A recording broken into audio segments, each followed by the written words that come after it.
Now, let's make use of timer with interrupts. Interrupts, just like the doorbell, will interrupt you on what you are doing and check on who is on the door. In microcontrollers, it is a service where it interrupts the main program and service the interrupt request.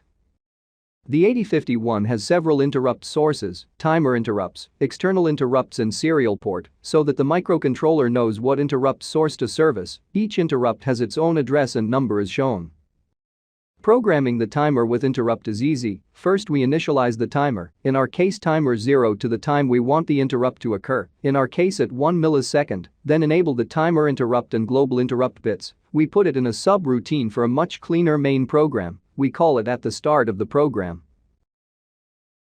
We put on our interrupt service routine on what we want to do each time the interrupt occurs, so that the MCU knows it is an interrupt. We add interrupt plus the interrupt number to the ISR or interrupt service routine code. It is important that everything in the ISR must be as fast as possible. It is also here that we could make pseudo multitasking jobs. In this example, we blink 2 LEDs at different blink rate. Here we have a variable that increments a count each time the interrupt occurs, and when it reaches the desired count, we reset the value and toggle the LED.